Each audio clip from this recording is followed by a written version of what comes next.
S'il vous plaît. S'il vous plaît. Monsieur le leader de la position officielle en question principale. Bien, c'est la première fois qu'on entend, effectivement. On ne connaît pas les origines. On a tous des noms différents. Alors, la question était simple. La question hier, c'était de savoir là, pourquoi on n'appliquait pas la loi 101 aux écoles privées. La ministre... Non subventionné. Non subventionné. Voilà là, une question très simple. Alors, la ministre, elle doit s'expliquer, nous dire pourquoi elle n'applique pas la loi 101 aux écoles privées non subventionnées et qu'elle ne tente pas de se cacher derrière des supposés... C'est inutile. Très bien, mais il y a un terme. Monsieur le leader de l'opposition officielle, vous savez très bien qu'on ne peut pas utiliser le dernier terme que vous avez utilisé, alors je vous demande de... Voilà, vous me le retirez, d'accord. C'est pas caché, c'est pire que ça. C'est d'utiliser des subterfuges pour ne pas répondre à des questions, d'avoir peur de la vérité, d'avoir peur de défendre le fait français en se cachant derrière la ministre de la Justice.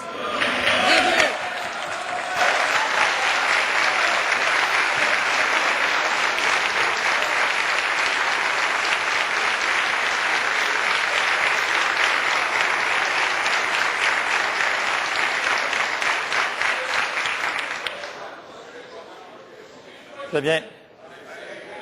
S'il vous plaît. Ça va.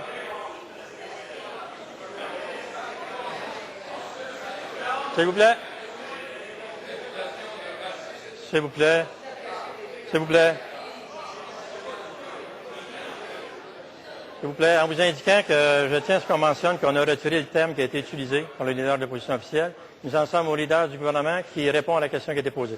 Je réponds à la question. C'est pas une question de règlement, là, c'était une question. Alors, je réponds pour dissiper toute espèce d'ambiguïté. Voici la question du député de Bordua.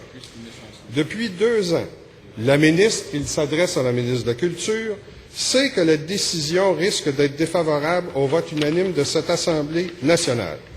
Est-ce que la ministre de la Justice, qu'on n'a pas entendu du tout dire un seul mot à ce sujet, est-ce que cette ministre de la Justice serait, elle, prête à appliquer la loi 101 pour fermer la brèche ouverte par le jugement de la Cour supérieure, étant donné...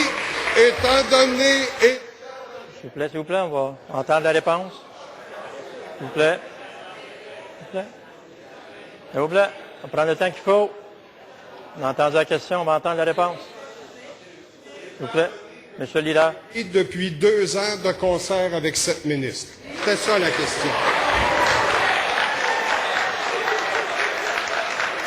Complémentaire. Bien, s'il vous plaît.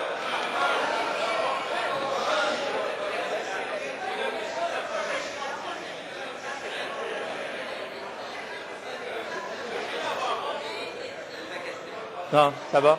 Parce que je vous entends mal, là. S'il vous plaît. Collègue, s'il vous plaît, on laisse monsieur le leader de l'opposition officielle poser sa question. En question complémentaire. Oui, je la pose, mais la question, elle est posée, voilà.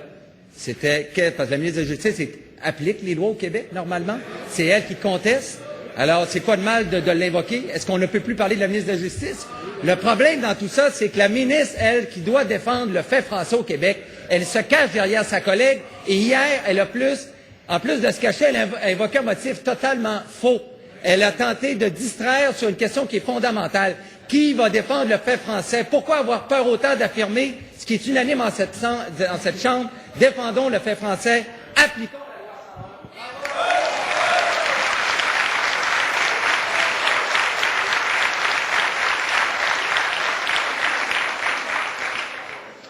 en vous invitant à la prudence dans les propos que vous utilisez, monsieur le leader du gouvernement. Ce que la ministre de la Culture a affirmé hier par sa réponse, c'est ce que le gouvernement affirme tous les jours, et ce sont les valeurs du Parti libéral du Québec. De quelque origine soit-on au Québec? De quelque origine soit-on au Québec? Le fait français demeure une valeur fondamentale du Québec, de la société québécoise.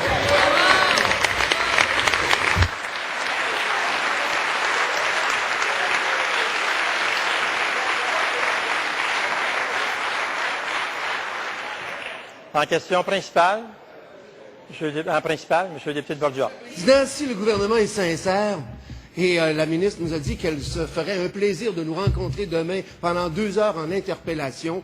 Et j'imagine qu'elle veut soit nous annoncer des mesures législatives concrètes que je ne peux imaginer du gouvernement, ou alors qu'elle est prête demain à nous annoncer clairement qu'elle entend appliquer la loi 101 aux écoles privées non subventionnées, ce qui est la véritable solution et l'unique solution pour tenir compte d'un vote unanime de cette Assemblée nationale sur la loi 104. Voilà. Est-ce que la ministre est prête à appliquer la loi 101 aux écoles privées non subventionnées?